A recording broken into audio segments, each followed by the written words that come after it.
Hai Dir, aduh apa kabar sih? Seneng banget deh Putri Dika bisa balik lagi ya pastinya nemenin kalian semua untuk memberikan informasi-informasi terbaru tentang artis favorit kalian. Dimana lagi sih kalau bukan di Dir Diary Info, tempat dimana pastinya kalian bisa mendapatkan informasi-informasi terbaru nih tentang artis favorit kalian. Tapi sebelumnya jangan lupa dong like dulu, comment, share, and subscribe.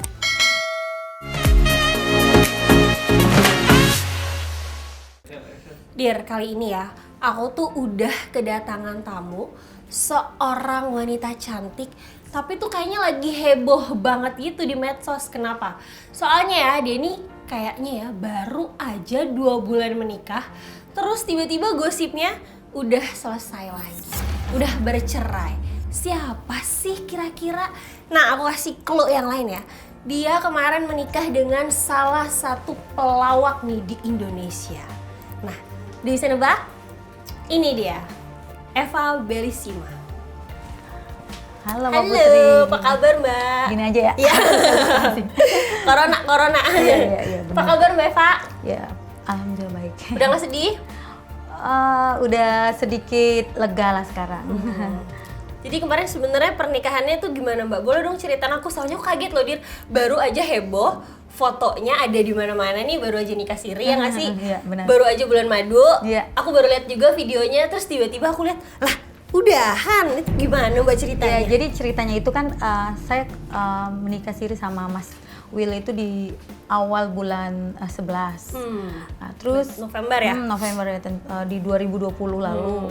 Terus sebenarnya kan kita menikahnya kan harusnya izin, kalau yang benarnya kan harusnya kita izin sama Bunda Rohimah. Tapi saya menghargai keputusan Mas Will untuk mengambil jalan, kita nikah aja dulu sama halnya dengan dulu Megi gitu kan. Kalau Megi kan dulu juga demikian juga. Akhirnya nanti saya akan kenalin sama Bunda gitu.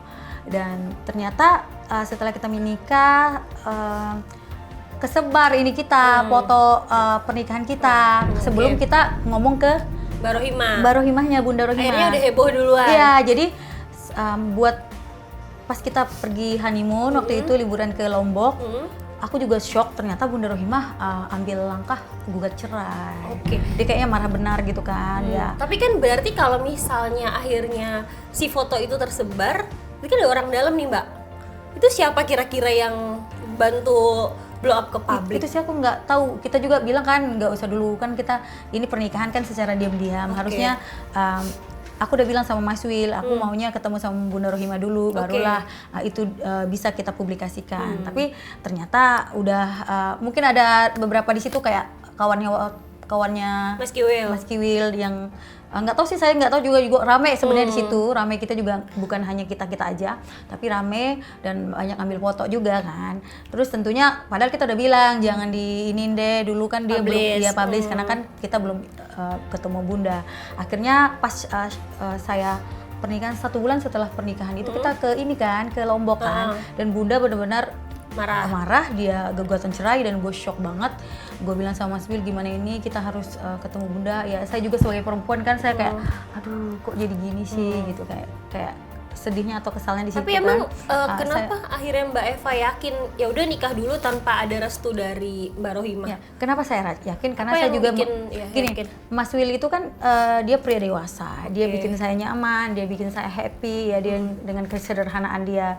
Mungkin orang bilang, kok kamu mau sih sama Kiwil, padahal kamu sukses, kamu muda, kamu bisa dapat yang lebih baik dari Kiwil, kamu ya setidaknya ada ibaratnya itu bisa hidup sendiri atau cari lebih baik. Tapi aku bilang kalau berbicara tentang kedewasaan, kalau orang dewasa itu bukan mencari perihal punya pasangan yang tampan, yang kaya, yang apa kayak ya yang kayak kita mimpi-mimpikan waktu kita ke SMP, SMA, nggak kayak gitu, tapi lebih ke rasa nyaman. Dan jadi Mas Kiwil tuh menyamankan. Iya, membuat saya nyaman, bahagia, happy, dia tahu memperlakukan saya gitu kan. Akhirnya kan waktu itu diajak, ya udah kita nikah siri aja tanpa minta restu dulu nih ke Mbak Rohimah. Sebenarnya aku udah bilang kita harus minta restu, enggak Megi aja enggak dulu gitu kan, Megi aja dulu sebelumnya oke aja fine, nanti juga Bunda Pak ikutin kita aja dia gitu. Itu yang bikin Mbak Eva yakin akhirnya ya udahlah nikah aja. Karena gitu. kan dulu juga ini mengingat nih pernikahan Mas Kiwil sama Megi pun begitu juga, toh diterima selama 17 tahun, lagi lama loh kan. Jadi akhirnya setelah ternyata berjalannya waktu dan kita liburan Bunda Rohimah itu di luar kayak dugaan kita. Oh my God, sampai Nah segitunya. berarti bener Mbak Eva akhirnya datang Kulon Nuwun, nah ibaratnya udah terjadi baru datang. Benar-benar aku tuh kayak hancur banget. Aduh, tau lah kan kita perempuan sekejam-kejamnya kita nggak mungkin mau terlalu rude atau terlalu kasar sama sesama perempuan, dan saya mau posisikan diri. Aduh saya harus ketemu Bunda. Itu saya ketemu Bunda berdua nih. sama Ya, Mas berdua Kiwil? dong, enggak ada Mas Kiwil. Oh, nggak ada Jadi Mas aku Kiwil. bilang yaudah aku harus ketemu Bunda. Aku minta kontak Bunda dan saya suruh suruh manajer saya dulu cari kontak Bunda. Dan saya bicara langsung, Bunda, saya dengan karena saya muda, saya yang salah juga kan, saya mengakuin kesalahan saya di situ, saya harus ketemu sama Bunda, saya mau klarifikasi apa sih yang sebenarnya. Itu Mbak Eva kemana, ke rumahnya? No, kita ke suatu tempat di Tangerang juga, dia ada di Tangerang situ. Tapi Mbak Rohimah menerima itikat baiknya Mbak Eva dengan baik. Benar-benar dia Bunda sih baik banget, dia perempuan luar biasa. Akhirnya kita ketemu, dan ketika kita ketemu pun di situ kayak kita tuh banyak cerita. Setelah Bunda cerita banyak hal kayak yang menyentuh hati, banyaklah cerita. Ternyata selama dia menikah sama berbagi kasih sayang pun sama Maggie pun, Bunda Rohimah selalu orang yang harus mengalah dan terus tersakiti gitu kan. Terus dia baru saja dia bilang aku menghirup kayak kebebasan jadi satu-satunya, terus tiba-tiba lagi terenggut lagi, bagaimana jadi perasaan kamu apa kalau kamu di posisi itu. Jadi kayak aku dikasih tahu, dan satu hal dia bilang, aku sebenarnya udah Gak mau lagi di poligami, dan dia kasih aku ultimatum, gini aja Eva, kalau kamu memang masih mau sama Mas Kiwil, ya udah gini, kamu maju aku yang mundur, atau kamu mundur aku pertimbangkan kembali gugatan cerai, karena aku nggak main-main. Oh berarti Mbak Eva tuh karena akhirnya udah ketemu, terus akhirnya curhatannya, curhat, dan kita bicara mundur. hati ke hati sebagai perempuan, sebagai seorang ibu istri, seorang istri. Jadi kita kayak lebih kayak, oh ternyata harusnya kemarin aku kayak harus menyesal gitu loh. Aku harusnya kemarin aku ngubungin beliau dulu sebelum adanya pernikahan itu. Tapi karena juga waktu itu aku dibuat yakin dan harus mengikuti Mas Kiwil sebagai imam kita, karena laki-laki kan, jadi kita harus ngikutin apa yang mereka ituin gitu, yang Mas Kiwil. Itu berapa lama Mbak ketemunya kemarin? Sama Mbak Bunda. Rohimah, iya ngomong dari lama hati banget, ke hati. Lama banget. lumayan, karena kan di situ ada kita nangis, ada saling marah, dia juga ada marah kecewa Ada marah sama juga. saya ya, karena kan saya secara etika saya kurang memperhatikan itu, dan saya salah, saya akuin itu kesalahan saya juga, bukan karena harus menyalahkan Mas Kiwil juga, tapi memang dari sayanya juga saya bilang saya harus introspeksi diri, ya memang ini kesalahan saya minta maaf sedalam-dalamnya sama Mbak Rohimahnya, dan saya bilang, Mas Wil, aku harus ambil langkah, aku tahu ini berat, tapi Mas Wil sebenarnya nggak mau. Awalnya dibilang, Bunda sebenarnya mah dia cuma ngegap doang kayak gitu, dia pikir kayak gitu kan, tapi kayak geretak gitu iya, ya. geretak gitu, tapi ternyata kata Bunda, akhirnya apa yang bikin bukan. Mbak Eva akhirnya udah deh gue yang mundur aja, gue yang bercerai nih, gue yang nggak usah deh gue tuh ganggu kayak lagi gitu. mau posisikan posisi gue kayak kalau aku yang jadi Bunda. Terus walaupun Mbak Eva cinta banget sama Mas Kiwil. Cinta ya pasti cinta. Ada kayak aku bilang, kalau aku yang jadi Bunda Rohimah gimana coba. Jadi kalau aku tuh kayak membalikkan posisi aku dengan beliau, jadi aku kayak harus terulang lagi gitu. Terus ya? dengan setelah cerita banyak cerita yang selama ini dia simpan, dan ternyata dia juga selalu nggak adil lah, nggak dapat keadilan gitu sebagai seorang istri, sebagai seorang ibu dari anak-anak mereka. Dan aku bilang, aduh kasihan banget Bunda, dan menyentuh hati saya. Akhirnya udah aku aja. Terus gimana sekarang perasaannya Mbak Eva ke Mas Kiwil pribadi ya? Karena kan yang lagi cinta-cintanya menurut aku ya, baru 2 bulan, baru bulan madu harus memutuskan mundur. Ya aku udah bilang gini sama Mas Kiwil, Mas Wil, kita harus membunuh ego kita. Aku bilang. Karena kalau ini yang terbaik, ya aku bilang apa salahnya? Memang sih sebuah kejujuran atau sebuah hal ini menyakitkan. Tapi inilah yang harus kita lakukan sebagai manusia. Karena apa? Karena memang awalnya kita berkomitmen, nggak ada orang yang nikah tiba-tiba cerai, nggak ada orang juga yang mau tiba-tiba harus gagal. Tapi karena keadaan dan lain sebagainya, ya begitulah, kita harus menghilangkan ego kita harus mengesampingkan keinginan kita, karena kalau saya lanjutkan sama Mas Kiwil nanti saya dibayang-bayangin rasa bersalah, nggak akan nyaman. Karena udah ngobrol sama Bunda Rohimah. Iya benar. Tapi kan kalau untuk usia pernikahan, kalau kenal sendiri udah lama Mbak? Kenal sih udah lama, kenal siapa sih juga, aku udah kenal dulu lah, siapa sih nggak kenal Mas Kiwil gitu kan. Tapi kalau mulai komunikasi itu kita ketemu di lokasi syuting di Jakarta, pas kita ada project waktu itu dua tahun yang lalu gitu, 2 tahun sebelum pernikahan itu. Abis itu kan kita kontaknya cuma WhatsAppan cuma hanya say hi, apa kabar Eva, atau apa, kan aku juga bisnis, aku bolak-balik Jakarta, Kalimantan, Bali gitu kan. Jadi nggak tentu di sini terus di Jakarta. Ya. Oh jadi komunikasinya awalnya nggak intens? Iya nggak intens, tapi setelah dia cerai sama si Maggie baru intens. Oh berarti udah berapa bulan yang lalu ya? Iya, sebelum dia cerai kita hanya kayak kawan teman biasa ya, yang ngobrol. Kalau bisnis ada peluang bisnis kita cerita, kayak dia juga, kamu lagi apa sekarang, kesibukan segala, ya say hi sebagai teman ya, nggak ada apa-apa sebelum dia cerai sama Maggie. Tapi setelah kesini dan setelah dia cerai sama Maggie, kayak kita tuh kayak ada chemistry yang buat kita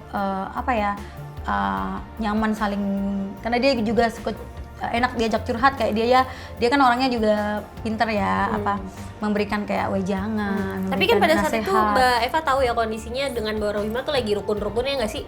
Pada saat dia cerai sama Maggie kan akhirnya ya udah Mbak Rohima jadi kayak kiblatnya dia nih, cuma satu-satunya itu kondisinya itu tahu Mbak Eva? Ya tahu sih, makanya Bunda si Kiwil bilang, si Mas Wil, gak apa-apa Bunda, baik-baik kok, baik-baik aja, nanti pun dengan sendirinya ngikutin alur pasti juga Bunda akan terima. Oke, nah sekarang nih permasalahannya karena semuanya serba singkat. Kalau misalnya komunikasinya udah dari 2 tahun yang lalu, mungkin teman-teman di rumah baru dengar di sini ya. Iya benar. Nah, terus kan nikah nih 2 bulan, baru bulan madu segala macam, akhirnya pisah kan.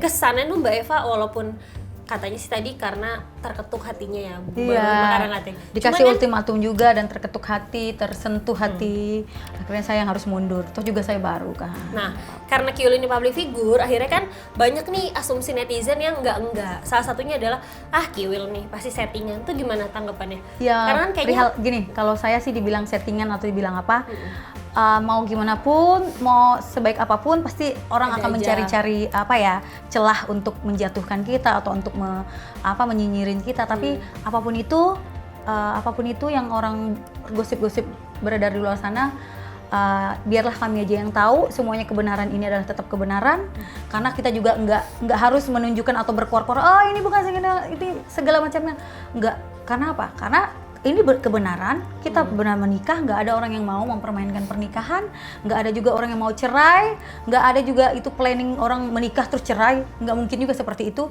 Ketika orang semua pasangan yang menikah nggak pernah satupun yang akan punya cita-cita akan bercerai.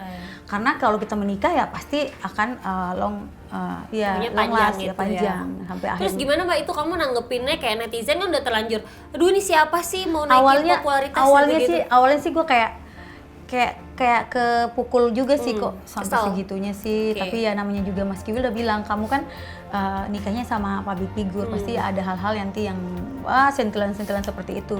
Tapi apapun itu saya juga nggak bisa membatasi pola pikir netizen, pola pikir orang lain. Legowo aja gitu ya. Saya terima aja, saya kayak udahlah, saya jadikan pelajaran, saya jadikan introspeksi diri saya lagi.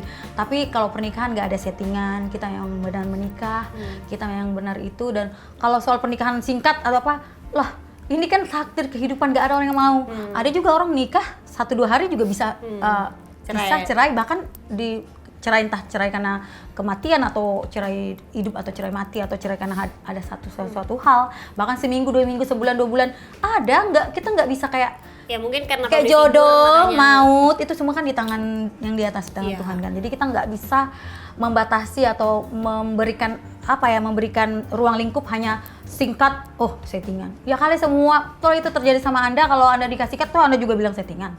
Tapi ada baiknya juga kalian bilang settingan, tapi bukan settingan secara manusia, itu settingan secara Tuhan. Iya, benar. Nah, terus udah komunikasinya sendiri sama Mas Kiwil sekarang gimana, baik? Tadi pun masih telepon juga, baik. Tapi awalnya sih komunikasi kita ya kayak marahan, ya nggak mau chat, nggak mau angkat awal-awal ya. Dia juga, ya aku bilang ambil waktu lah. Aku juga harus ambil waktu, kamu juga harus ambil waktu. Jadi ini tapi Mbak Eva berarti udah resmi ya? Udah resmi ditalak ya. Aku minta talak sih, aku bilang, karena memang Bunda tuh kayak penegasan. Aku cerai, aku nggak mau lagi kayak dulu. Aku bukan. Itu kapan Mbak kejadiannya? Pas ditalak sama Mas Kiwil? Apanya? Kapan kejadiannya, hari pastinya waktu itu ditalaknya Mas Kiwil tuh kapan? Kalau pastinya itu kan sebelum saya awal-awal 2021, saya bilang sama Bunda, saya mau ketemu, dan kita ketemu di minggu pertama di bulan Januari lalu. Aku bilang sama Bunda kalau misalnya aku ketemunya harus ini ya dalam arti di area Tangerang karena aku waktu itu nggak ada banyak waktu, tapi ternyata karena kita banyak ngobrol akhirnya kita lama, dan hari itu juga kita hari Minggu pertama di bulan Januari itu langsung ditalak. Aku minta talak. Dan setelah terjadi perdebatan yang perdebatan bukan debat kita yang kayak teriak-teriak apa, kayak saling memahamin, saling emosi, marah, kecewa itu ada. Terus waktunya tepatnya sih saya nggak bisa, tapi nggak lupa juga, tapi yang jelas saya Minggu pertama di bulan di awal tahun kemarin awal di bulan tahun ini Januari ya. itu. Jadi udah resmi ya. Iya, Walaupun jadi komunikasi sekarang masih ada. tapi Mas Kiwil nalaknya juga marah-marah sih. Aku bilang kayak gitu. Akhirnya Mas Kiwil nalak tuh alasannya apa? Tadinya kan karena bersih Bunda gitu ya. Bunda ngomong juga, terus saya telepon, terus Bunda juga bilang ya aku udah nggak mau lagi di poligami. Aku nggak. Karena Bunda Rohimaya juga tegas ya. Iya, dan aku juga bilang aku juga bilang, aku paksa Mas Kiwil. Aku bilang nggak bisa kayak gini, nggak bisa. Aku udah ketemu Bunda, aku udah tahu. Kalau dulu kan aku cuma ceritanya dengarnya dari Mas Kiwil doang, baik-baik. Oke, Bunda mau terima, oke.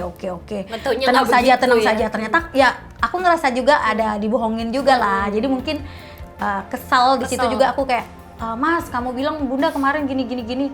Ya tapi juga kan manusia bisa berubah kan. Bunda ternyata bukan Bunda yang dulu lagi. Udah cukup ya penderitaan yang kemarin 17 tahun ya. Setelah aku ketemu Bunda, aku memahami dan aku paham, dan aku harus memilih mundur karena dikasih ultimatum juga sama Bunda. Dulu aku udah sempat kayak pernah denger juga nih Mbak Eva, dekat sama Chris Hatta.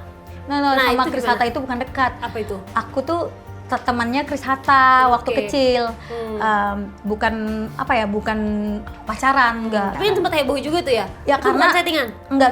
Karena memang waktu itu aku datang ke Jakarta, aku dari Kalimantan, terus ditanya sama wartawan ini siapa? Si momnya bilang ya ini teman Chris Hatta, jauh-jauh datang dari Kalimantan.